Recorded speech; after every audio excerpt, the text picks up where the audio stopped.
সূরা আল বাকারার ৩৫ নম্বর আয়াতে বলা হচ্ছে, ওয়াকুলনা ইয়া আদম উসকুন আনতা ওয়া জাওজুকা আল জান্নাতা ওয়াকুলা মিনহা রাগাদান হাইয়াতু সিতুমা ওয়ালা তাকরাবা হাদিহিহি আল শাহজারাতা ফাতাকুনা মিনাল জালিমিন।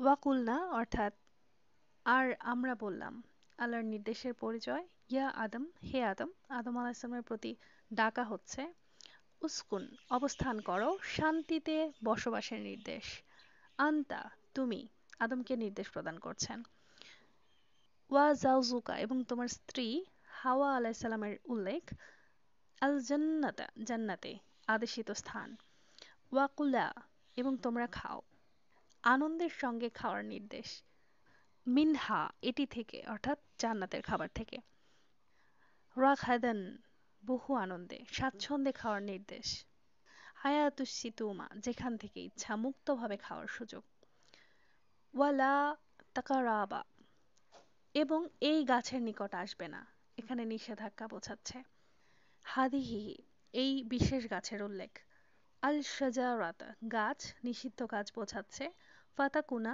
তোমরা হয়ে যাবে, মিনা জালিমিন পরিণতির নির্দেশ দিয়েছেন, অর্থাৎ মিনা জালিমিন জালিমদের অন্তর্ভুক্ত হয়ে যাবে, অর্থাৎ নিষেধ অমান্যকারীদের পরিণতি।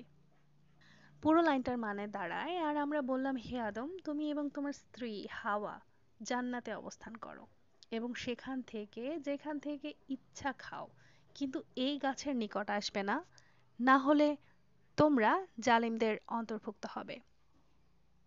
একটু বিশ্লেষণ করলে দেখায়, আল্লাহ আদম আলাইসাল্লাম এবং তার স্ত্রীকে জান্নাতের শান্তিতে অবস্থান করার নির্দেশ দেন।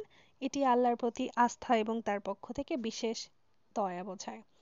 তাদেরকে জান্নাতের সমস্ত কিছু থেকে খাওয়ার অনুমতি দেওয়া হয়েছিল, যা জান্নাতের প্রশান্তি এবং স্বাচ্ছন্দ্যের পরিচায়ক।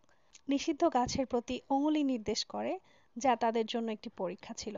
এই গাছের নিকট আসা তাদের জন্য বিপদের কারণ হতে পারে। গাছের দিকে যাওয়া তাদের জন্য বিপদ ডেকে আনবে এবং এর ফলে তারা নিজেদেরকে জালিমদের অন্তর্ভুক্ত করবে।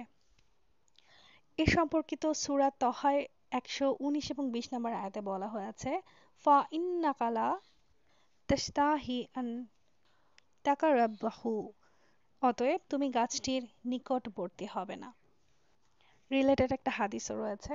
আল্লাহ বলেন, আমি আদমকে সৃষ্টি করেছি এবং তার পরবর্তী প্রজন্মের জন্য জান্নাতের জায়গা নির্ধারণ করেছি। পরবর্তী আয়াতে দেখা হচ্ছে।